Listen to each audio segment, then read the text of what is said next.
Gente querida do Terror Nadina, sou o Romário Filho e acredito que seja conversando que a gente se entenda. Conversemos então. E hoje conversaremos sobre o quê? Eu tenho recebido, via e-mail, algumas perguntas, alguns questionamentos. Muitos deles ligados a de onde eu tenho certeza que as histórias recebidas realmente são verídicas. Olha, eu vou dizer algo que eu acho que já falei aqui, talvez deixei claro nas entrelinhas, talvez deixei para que as pessoas pensassem e tentassem concluir, que eu respeito essa curiosidade, ela é normal. Só que para o Terror Nadina é indiferente. As pessoas que enviam experiências para nós, poxa, nós seremos eternamente gratos, pois são esses vídeos o oxigênio que mantém viva a engrenagem. E o objetivo maior não é mensurar verdade ou mentira, possível ou impossível, porque cá entre nós, dentro do desconhecido, que para nós o sobrenatural é só o desconhecido que nós não conseguimos explicar. Então, dentro desse diâmetro infinito de possibilidades, conceitos de verdade e mentira são relativos, porque ninguém tem certeza absoluta. Muitos viveram experiências, muitos estudam a respeito, muitos têm teorias, até algumas certezas, mas não passa disso. E nós não estamos aqui para nos concentrarmos nessa questão. Não. O sobrenatural para nós é sagrado, que são universos que nós não conhecemos. São universos riquíssimos que nos trazem muitos ensinamentos, e essa é a razão do canal existir. Parar de ficar perguntando isso, perguntando aquilo e interagir, aprendendo, tirando ensinamentos de experiências vividas ou não por gente igual a gente. E é essa que está a riqueza do ser um Nadina. É ter a curiosidade de buscar respostas num campo que ele não conhece, sempre com muito respeito, estudando, aprendendo. E não tentando descobrir, haha, peguei, olha a contradição, é mentira, é verdade. Não.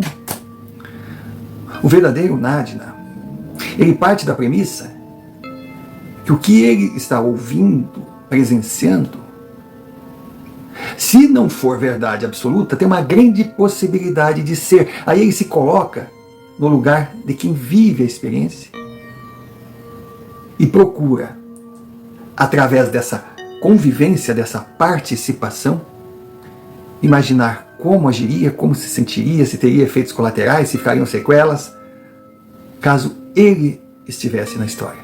Então é isso. Volto a repetir. Nós respeitamos e agradecemos a presença de todos. Se tiverem mais curiosidades, mais dúvidas, entre em contato. Nós, desde que sejam curiosidades, opiniões, dúvidas construtivas, embora a gente discorde de uma ou outra, nós vamos respeitar, porque estamos aqui para aprender, evoluir. E a evolução é a troca de informações. Então, a dúvida surgindo, entre com a gente.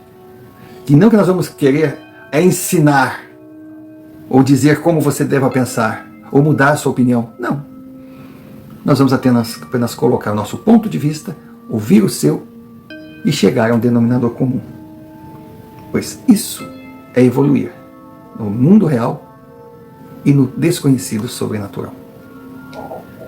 E entre as histórias incríveis que nós temos recebido, essa foi assim que nos impressionou, devido à simplicidade e à sequência dos fatos. É algo leve, porém pesado. É algo que, de repente, pode nunca ter acontecido e pode acontecer com qualquer um. E aí é que vem a grandeza do sobrenatural, que não é só o terror pelo terror, a adrenalina do medo. Não. É o universo das possibilidades que nos permite a transitar por caminhos desconhecidos, mas com uma grande possibilidade de aprendizado.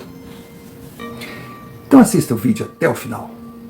Preste atenção nos detalhes e nós ficamos com a expectativa de sempre que esse relato traga um aprendizado para você, ou pelo menos que te coloque numa posição de pensar a respeito. Pois acreditamos que seja aí que nós todos iremos alcançar a evolução, fazendo parte da família Nadina, trabalhando em conjunto, sem jamais desviar do foco que inspirou a criação do canal.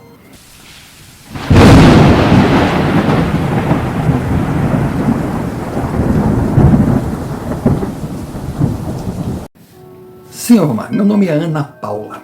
Daqui a pouco eu vou falar o meu apelido. Porque eu fiz questão de salientar a existência de um apelido, porque se eu não tivesse um, não faria parte da minha turma de infância, aqueles amigos adorados que eu tinha dentro do coração. Aquela lembrança, aquela memória, que eu tenho certeza irá comigo, aonde eu for, independente do tempo que eu permaneça por aqui. Eu era uma menina,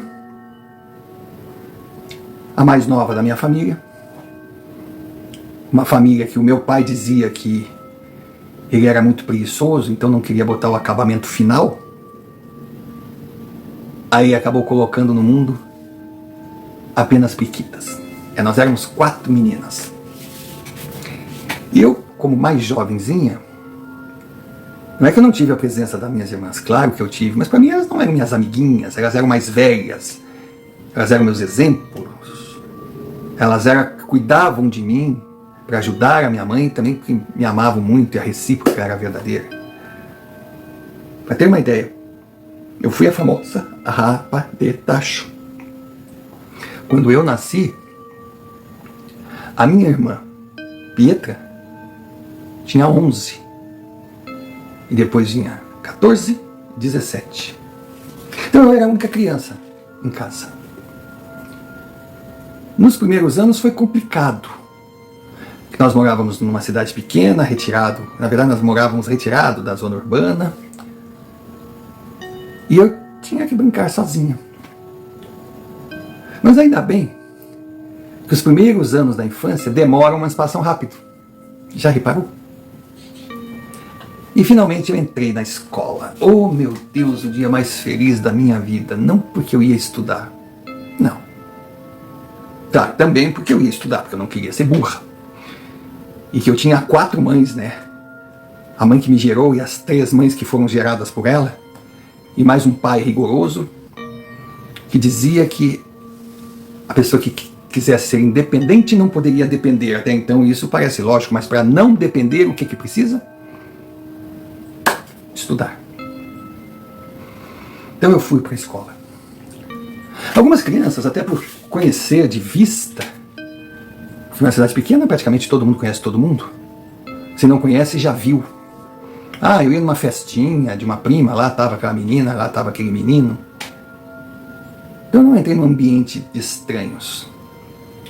Mas claro, com a convivência, não é que eu escolhi meus amigos mais próximos, minhas amiguinhas. A coisa aconteceu naturalmente. E desde o primeiro ano, nós criamos uma turma. O ensino fundamental foi maravilhoso, graças àquela turma. Com o tempo, nós começamos a andar juntos, dentro e fora da escola. Meu Deus, como era bom aquele tempo. E o ensino fundamental, eu não sei se vocês têm essa impressão, mas eu tenho, parece que eu não vivi. Foi assim, ó. Quando eu vi, estava entrando no ensino médio, já vendo mudanças no meu corpo, já descobrindo que seria a puberdade, já tendo alguns instintos, já olhando meus amigos com outros olhos, ou de repente olhando com os mesmos olhos, só prestando atenção em partes diferentes do corpo deles. É aquela inocência que deixa de ser pura, ou a pureza que deixa de ser inocente, ou a inocência pura que faz parte, porque afinal, estou falando de instinto animal. Mas eu lembro que nós tínhamos basicamente a mesma idade. Estávamos todos assim, entre 10, 11, 12 anos.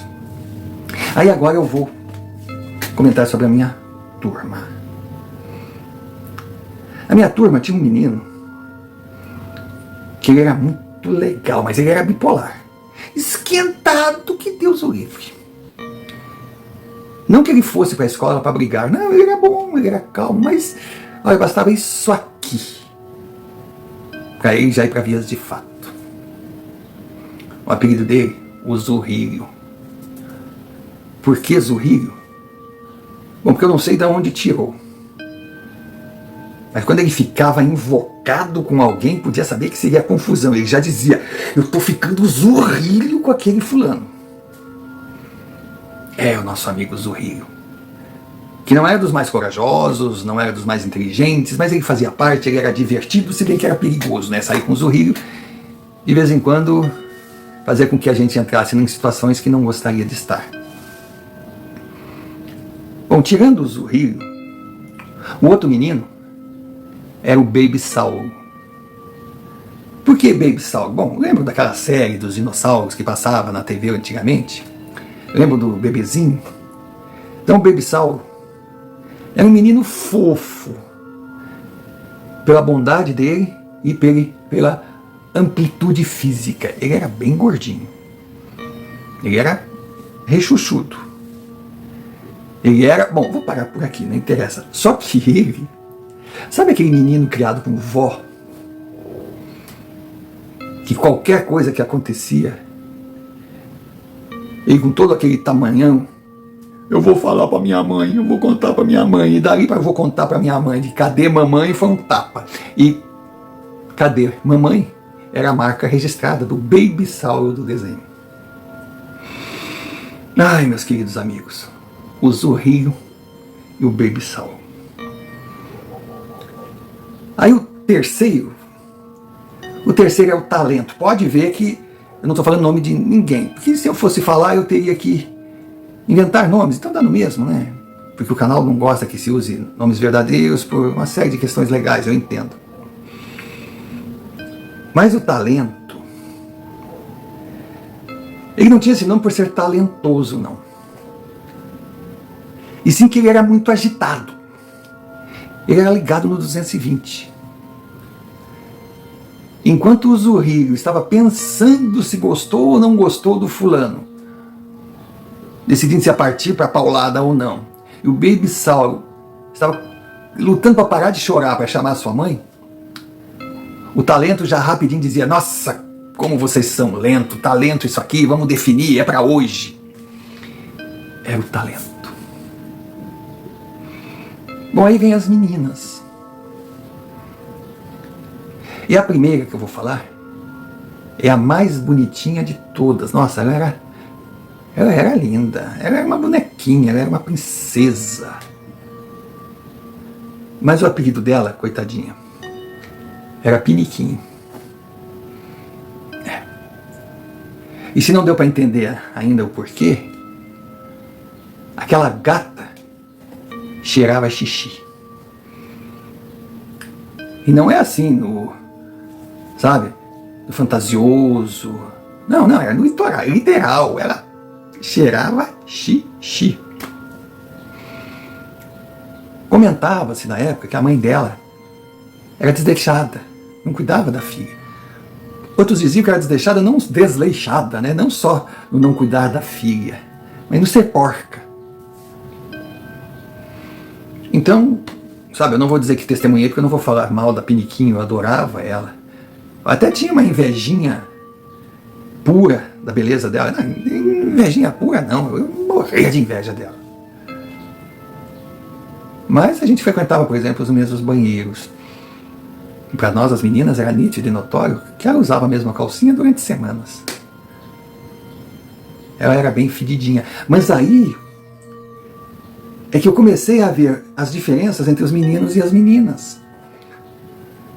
Porque os meninos, mesmo com aquele cheirinho, arrastavam um vagão por ela. Então eu não sabia, por não entender do assunto, porque não sabia como é que era o corpo deles, se eles gostavam do cheiro de xixi que pode ser, ou se eles se interessavam apenas pela beleza dela, apesar do cheiro não ser aquele que todo mundo diria ser normal. Não sei, também não quero parecer aqui uma fofoqueira, né? Tadinha da Piniquim. Mas, com o tempo ela foi evoluindo, nós mesmos, as meninas, as nossas mães, porque quando ela ia, bom, teve uma vez que ela foi lá na minha casa, minha mãe sentiu o cheiro, estava calor, a minha mãe foi sensacional, falou que estava muito quente, que ia montar banheira, a gente não tinha piscina, que ela ia montar banheira pra gente tomar um banho, para se refrescar, sabe aquela coisa toda. Aí nós tomamos um banho, coisa, e a minha mãe nessa, delicadamente começou a falar, ensinar algumas coisas, mostrar algumas diferenças para Piniquim. E com o tempo ela se tornou uma menina bem cheirosa e cada dia mais bonita.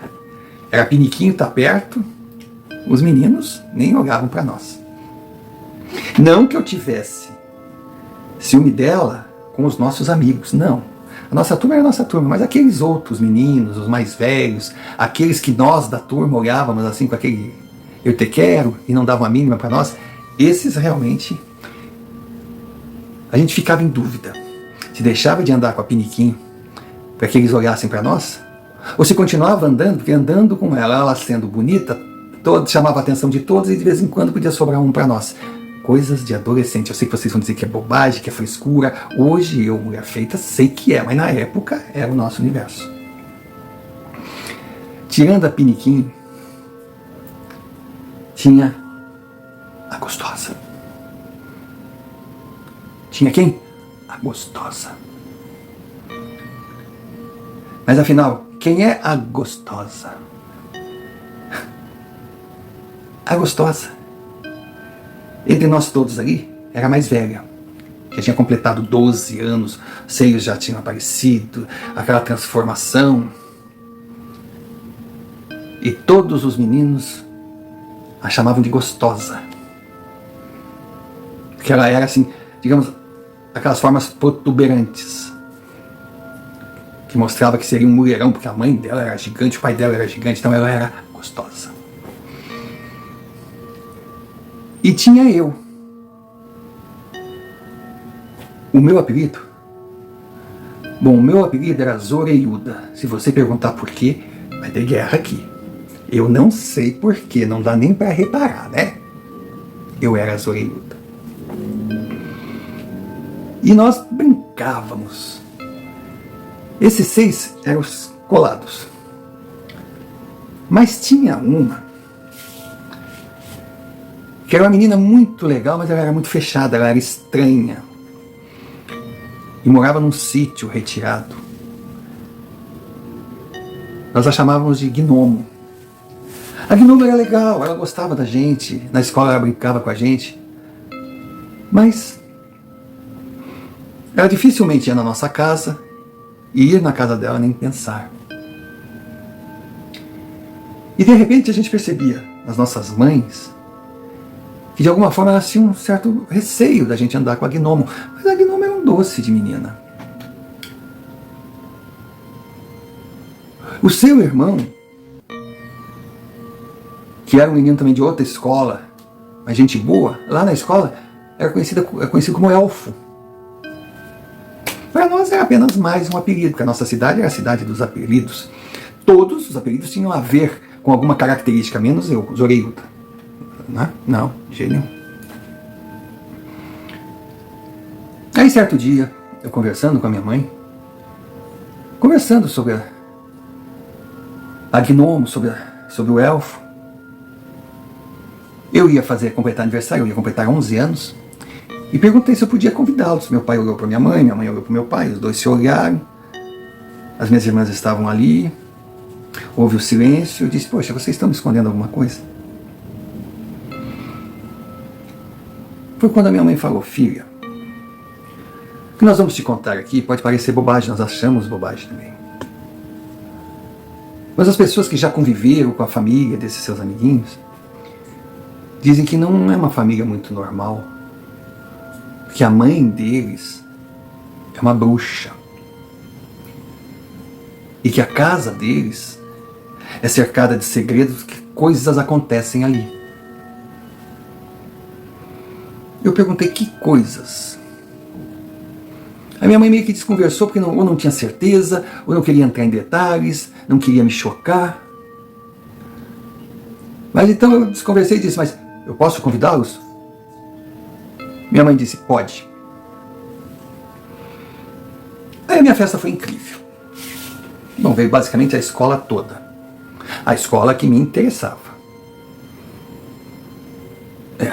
Porque tinha a turma do trem, que eu não gostava, a turma do sabugo, que eram meio mitidões, eu não gostava também. Sabe? A turma da poderosíssima magrela.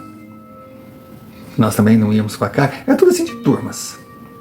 E Deus o livre que eles soubessem que nós colocamos apelidos neles. Da mesma forma que foram colocados em nós. Só que nós aceitávamos. Eles, Deus me livre. Então, deixa pra lá. A festa foi linda, gnomo e elfo vieram.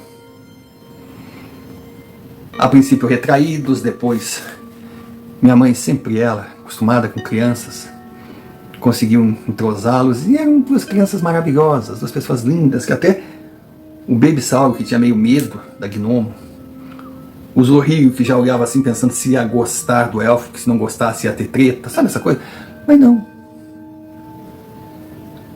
E eles se entrosaram tanto, ficaram tão felizes com o convite, que nunca tinham sido convidados para um aniversário,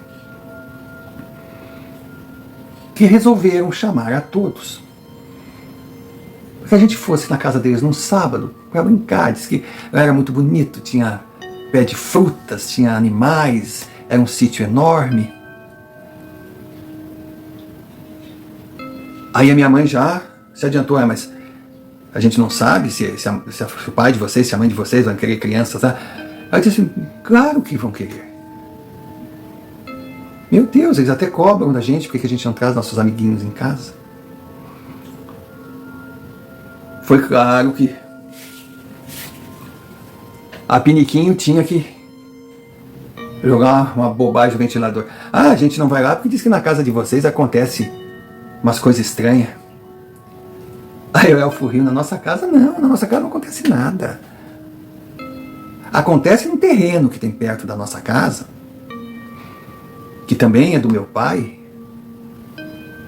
mas que ele diz para ninguém ir lá, porque lá é o lugar que a minha mãe e suas amigas gostam de trabalhar em paz. Mas na nossa casa não acontece nada. Aí foi que eu perguntei: mas tua mãe e as amigas gostam de trabalhar em quê? O que elas fazem lá? A gnomo disse: como nós vamos saber se nós nunca vamos lá? Foi uma resposta lógica, eu me senti uma estúpida. O convite ficou de pé, a ideia foi amadurecendo, a gente sentia a ansiedade dos dois irmãos de nos ter por lá. Outros pais, outras mães sabiam que seria uma decepção para as duas crianças e resolveram: e por que não? E por que não? Mas é claro que foi uma caravana, cada mãe, cada pai levando seus filhos até lá no dia. Nossa, o seu Carlos, que de cara dizia: me chamem de tio K, mais um apelido. Seu Carlos recebia todos muito bem, felizes da vida, de vendo aqueles caras chegando na casa deles, que eles se sentiam isolados ali por causa da fama que formou. Aí convidavam os adultos para entrar, os adultos meio que desconversavam, porque tinham coisas para fazer, realmente tinham, mas olhavam assim o sítio maravilhoso, tudo muito bonito, tudo. E ele, uma simpatia. E a dona Susana, que seria a bruxa, também maravilhosa. Então nós ficamos lá, e o combinado foi que no final da tarde, ali por 6, 6:30, nossos pais iriam passar para nos recolher. Nossa, e foi um dia assim que correu maravilhosamente. Aquele sítio tinha um lago. Nós tomamos banho no lago, porém com horário que o tio K disse que só iria para o lago quando um funcionário dele estivesse lá, tipo um salva-vidas. E que nas partes fundas não podia ir. Realmente eles eram muito cuidadosos. Quando deu meio-dia, 1h da tarde, estava muito bom aquele lago. Mas chegou a hora do almoço. Nossa, eu nunca comi tanto, que comida tão boa, que dia maravilhoso. Aí estava calor, mas lá tinha sombra. Aí depois de almoçar, a Gnomo falou, bom, então agora vamos botar em prática o que a gente faz aqui normalmente. O que é? Sobremesa, subir em árvore e pegar as frutas. Nossa! Aquilo tudo para nós era novo. Claro que para os dois irmãos era fácil, eles viviam trepados naquelas árvores, mas para nós quebrava galho. Sabe, uns caíam no chão, se arranhavam, o Baby Sauro não conseguiu subir, era uma gozação.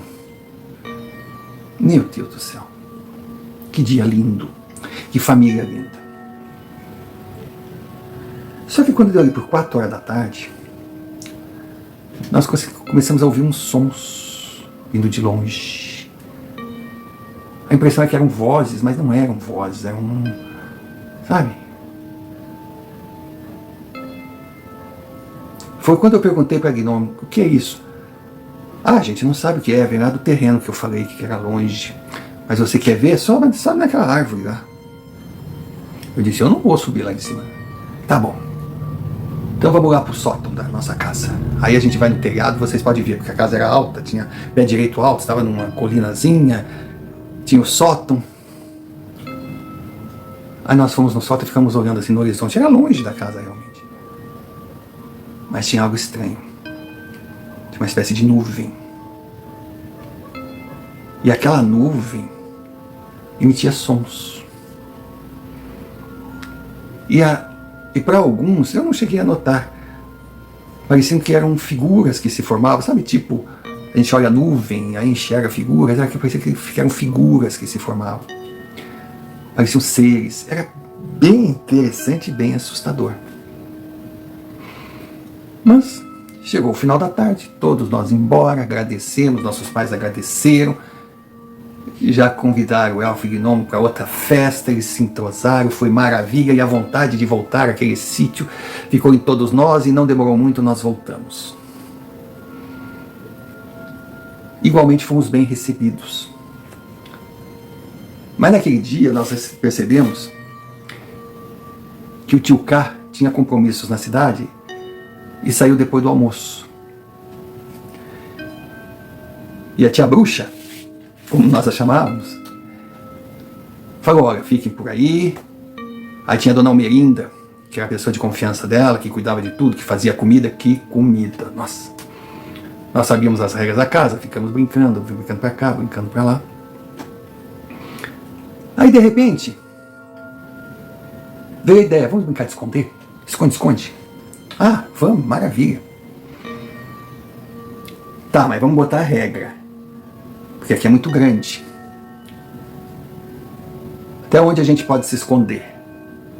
Aí nós delimitamos do lago para casa. Então é uma espécie de linha reta. E aí a Gnomo, quando viu, ela disse assim, tá, mas da casa para lá, mas quando chegar na cerca, na porteira, ninguém passa. Que daí é do terreno proibido. Nossa, a palavra proibida para uma criança é uma tentação. Aí, teoricamente, nós concordamos. Então, nós dividimos aonde podia ir, até a cerca. Tá? E a Gnomo nos levou até a cerca. Nós olhávamos ali, parecia uma terra normal. Só que a gente percebia que da cerca, pertinho, tinha uma construção de tijolo à vista, e na frente da construção um pergolado. E da cerca até lá era um caminho, com figuras estranhas pelo caminho. Ai, dava uma vontade de entrar. Foi quando o Zurrio, que todo mundo dizia que seria piloto, que ele tinha um senso de direção, ele era muito bom. Ele disse, poxa, é do final desse caminho, lá naquela construção, que a gente aquele dia viu aquelas nuvens, aquelas coisas. Aí nós ficávamos nos olhando, mas não vamos passar da cerca. E claro que nós centralizamos, né? Dividimos a distância da casa até a cerca, para que quem fosse procurar, a pessoa está lá na casa, aí tem que procurar tudo aquilo até a cerca. Depois, quando pega, tem que correr, dizer 1, 2, 3 fulano, quem brincou sabe. Então nós colocamos ali no meio, ficando assim meio que determinado local onde iria se esconder. E o local para se esconder ali tinham muitos. Seria uma brincadeira muito legal, mas para um só procurar seria chato. Então nós colocamos que eu e a Gnomo iríamos contar, iríamos procurar. Aí é aquela coisa, né? De repente, enquanto uma procurava, a outra ficava perto ali da base. Quando via, dizia, vi fulana. Aí a outra ia, 1, 2, 3 fulana. Mas era muito legal a brincadeira. Quem nunca brincou de esconde-esconde não sabe o que está perdendo. E começou. Começou, mas a gente brincando ali, a gente não podia deixar de ouvir aquele som que vinha daquele terreno. Conforme o Zurrilho tinha falado. Daquele pergolado, daquela construção. Foi quando Gnomo e eu estávamos de olhos fechados, contando.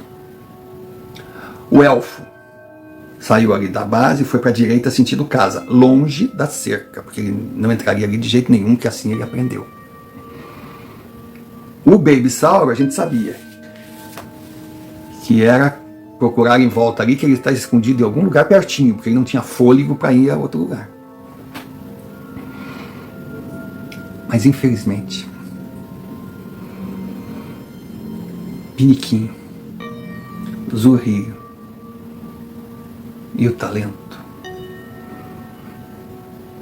acredito eu que empurrados pelo talento, que era o mais curioso, era o mais acelerado, eles atravessaram a cerca e seguiram aquela trilha. Aí nós estávamos ali, contando, de olhos fechados. De repente veio um som.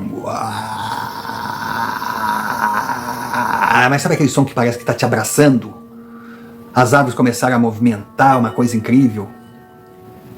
Só que da cerca para cá, era uma intensidade. Da cerca para outro terreno era algo assim, N vezes maior. Só que Gnomo e eu estávamos de olhos fechados contando, Baby Sauro estava escondido ali perto. Estava atrás de uma pedra também, de olho fechado e assustado. E o elfo já estava longe, porque ele foi mais pro lado da casa.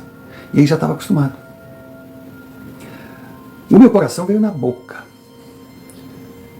E aí, quando parou, eu perguntei para Gnomo o que foi isso. Eu não sei o que é, mas sempre acontece, principalmente acontece quando um animal, uma res, um cavalo, qualquer animal vai e invade para lá.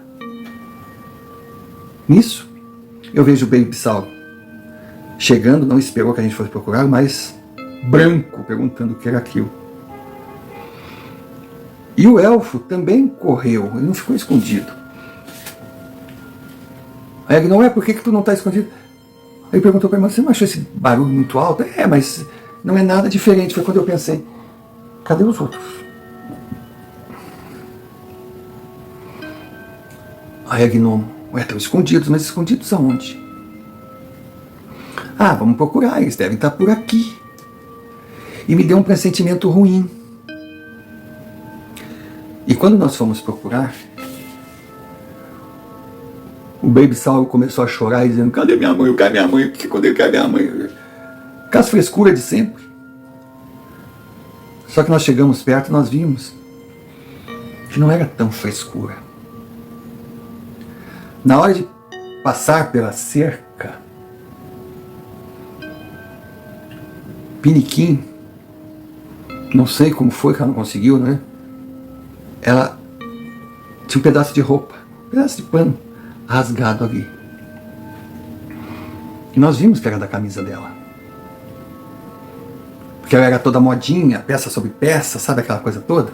Depois que deixou de ser a mijadinha, virou a patricinha. Então ela botava uns cintinhos de seda e coisa, e aquilo ali trancou e ficou ali. Gnomo olhou pro elfo assim. Eu disse, não é possível. Eu disse, não é possível o quê? O elfo nem respondeu, saiu correndo, sentido casa. Saiu correndo, sentido casa. Nessa, Gnomo e eu saímos atrás, Baby Sauro bem atrás, botando os bofs para trás. Chegamos na casa, a Elfa foi no telefone, ligou desesperado por seu pai. Nós não entendíamos nada. Não demorou muito, o tio K chegou. Aí nós contamos, ele falou, pelo amor de Deus. Aí nós queríamos saber o que aconteceu. Ele não falava coisa com coisa. Ele ligou para outras pessoas conhecidas dele, que conheciam a casa dele, conheciam a questão do terreno. Ficou claro para nós que aquilo ali não era uma coisa só da família deles, mas tinha toda uma comunidade envolvida. Eles criaram tipo um batalhão de busca. Abriram aquela porteira e foram por aquela trilha.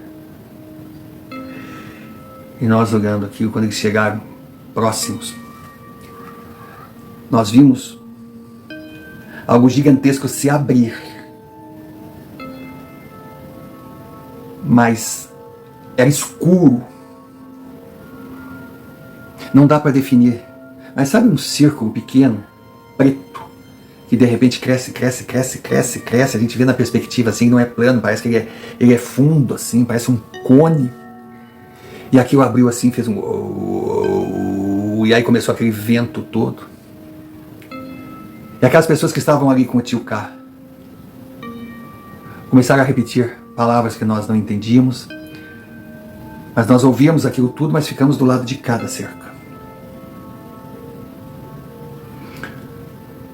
De repente, daquele cone, sei lá do que, não dava para explicar, aparece a tia bruxa, se abraça no marido e diz: eu fui pega de surpresa, eu pensei que eles não iam atravessar, nunca tinha acontecido, eu não consegui salvá-los, deu aquele desespero, eu não consegui salvá-los. Aquilo chegou até nós, eu só pensava, meu Deus do céu, o que aconteceu? O Talentos, o Rio, a Piniquinho, meu Deus, o que ela está falando? Salvá-los do quê? Salvá-los do quê? Claro, nós começamos a chorar, Gnomo, o Elfo, o Baby, eu. Nós queríamos os nossos amigos, como assim salvá-los? Como assim salvá-los? Aí a tia bruxa chegou pro Gnomo, chegou pra Gnomo, chegou pra Elfa, assim, abraçou meus filhos, a mãe não teve culpa, eles não podiam ir lá, não era autorizado, eles não podiam. Aí a Gnomo dizia, mas mãe, eu também não tive culpa, eu avisei pra não ir, olha, se eu sabia. O tio K desesperado, aquela gente toda desesperada.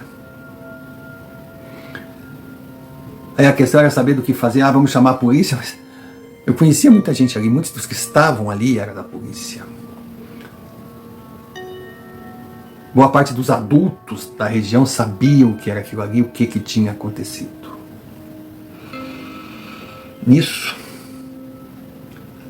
nós olhamos, no final daquela trilha, começaram a descer senhoras, tipo fila dupla.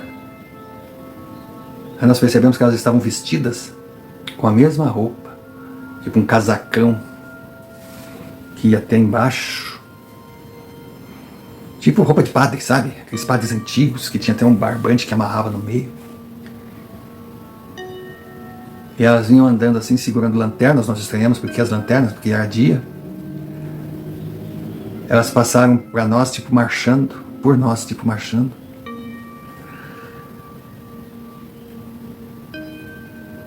E aquilo de estranho passou a ser desesperador. Porque os nossos amigos simplesmente desapareceram. E ninguém ali tinha condições de dizer aonde eles foram ou aonde eles estavam. E agora? Como falar para o pai do Zorrilho? Como falar para a família da Piniquinho? Para a avó do Talento, já que ele morava com a sua avó? Como falar, como explicar? Como fazer que aquela notícia, que aquela coisa não se espalhasse, não fosse... Eram 3 crianças desaparecidas. Mas parece que o abafar foi fácil.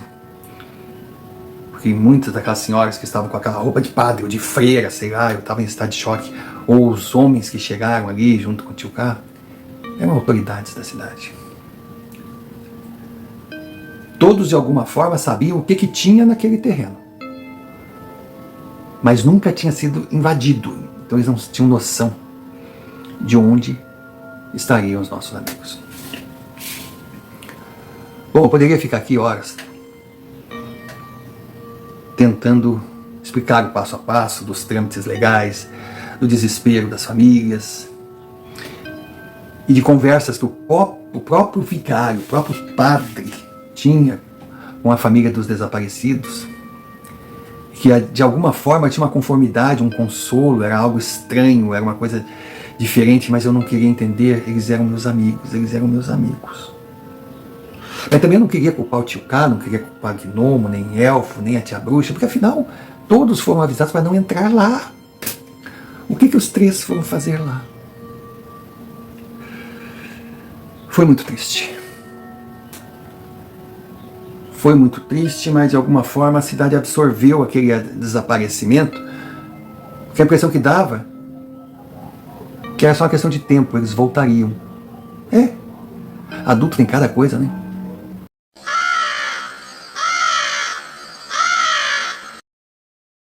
Pausa para um pedido, necessária por ser muito importante para o canal.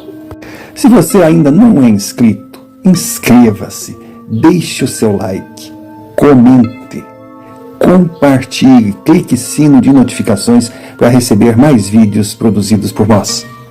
E se achar que merecemos, envie-nos um Pix, QR Code na tela, como também a chave. Você escolhe o caminho. Qualquer quantia será bem-vinda.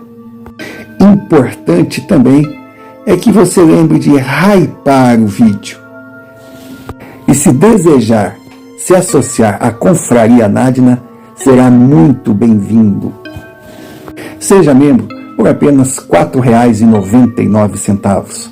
Em troca, nós não temos muito a oferecer, mas já existe uma grade de vídeos extras exclusivos para os membros. E é claro que não podemos deixar de agradecer sempre aqueles que enviam os seus relatos via e-mail, o e-mail que está aqui na tela. São essas experiências o combustível que move a engrenagem. Dado o recado, voltemos ao relato. E desde já deixamos o nosso muito obrigado. Muito obrigado por estar aqui, por ser um Nadina, pois você é a razão do canal existir. E de alguma forma ninguém culpou o tio Cá e a família. Ninguém se culpou por ter deixado as crianças irem lá. Era uma situação meio que estranha. Parecia que existiam pactos, parecia que existiam segredos que não podiam ser comentados, contados, parecia que os únicos que não sabiam a verdade eram nós, inclusive, Gnomo e Elfo. E assim nós tentamos continuar a vida. Passaram 6 meses, nós estávamos na escola. Nisso chega tio Cá, com a caminhonete dele. Veio buscar os filhos antes. E mandou chamar Baby e eu. Que nós gostaríamos de ver. Que os nossos pais tinham sido avisados. Nós não entendemos nada. Mas fomos. Parecia que a nossa presença, a presença das crianças, seria fundamental. Aí nós chegamos, deixaram os carros, nós fomos caminhando, e a tia Bruxa disse: a tia agora quer que vocês pensem o que estavam fazendo naquele dia. Não, nós estávamos brincando de esconde-esconde. Tá, onde estavam vocês? Aí a gente... eu estava aqui na árvore, a Gnomo estava ali, nós duas aqui íamos procurar. Baby, onde tu estava? Eu estava escondido ali atrás. E tu, Elfa? Ah, eu fui lá perto do galinheiro, fiquei atrás do galinheiro lá. Aí a tia bruxa disse: então, por favor, meus queridos, façam exatamente o que estavam fazendo. E aí o dia foi tão marcante que eu lembrava, eu estava contando, eu tinha que contar até 100. Eu estava no número 63. Aí eu disse: tia, eu estava no número 63, eu continuo ou começo do zero? Começo do zero, filha. Nisso, nós observamos que do outro lado da cerca estavam aquelas senhoras enfileiradas, uma de frente à outra com a trilha no meio, mas não chegavam até aquele pergolado, até aquele local que parecia um altar, sei lá o que parecia.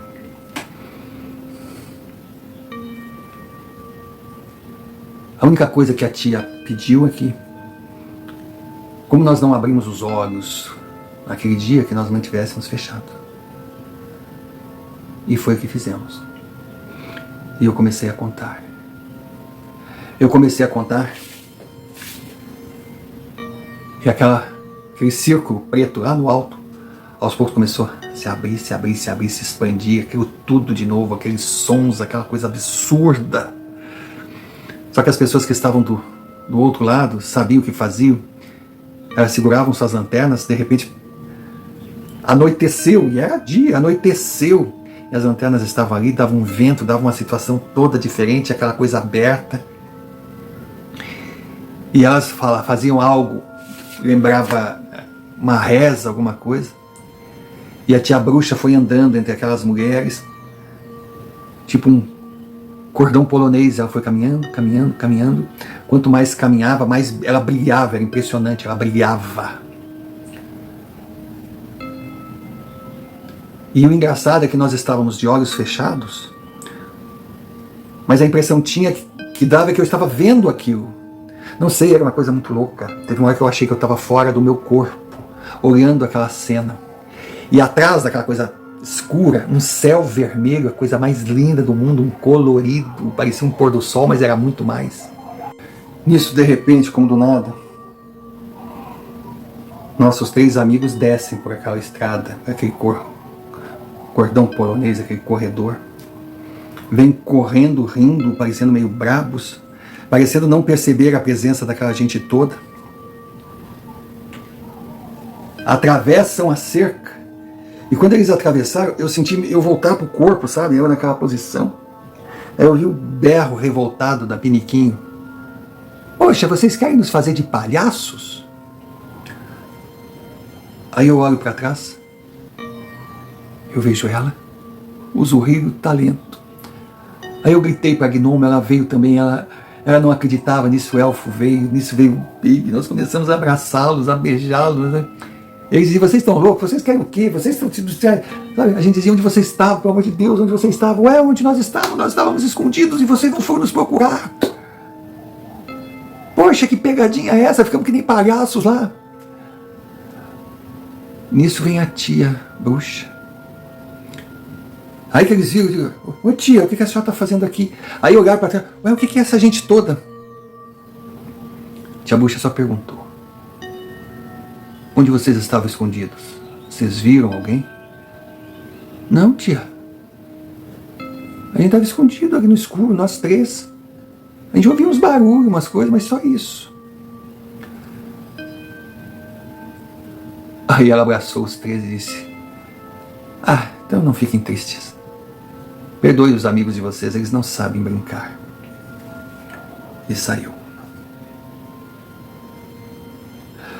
Com o tempo nós explicamos o que aconteceu para os 3, eles não acreditavam. Que os 6 meses que eles demoraram para aparecer, para eles, foi uma questão de minutos. E até hoje eu não sei o que aconteceu com eles, ninguém sabe. Melhor dizendo, eu acredito que a tia bruxa saiba, mas não está autorizada para revelar. Mas por saber, ela e o tio Kai e outros ali presentes sabiam, tinham certeza, que o desaparecimento dos nossos amigos não seria definitivo. Era só uma questão de esperar que eles voltariam. Mas com certeza, um fato surpreendeu a todos. Os nossos amigos, crianças normais, quando voltaram, todos três se mostraram superdotados, com uma inteligência, uma gama de conhecimento muito acima da nossa faixa etária.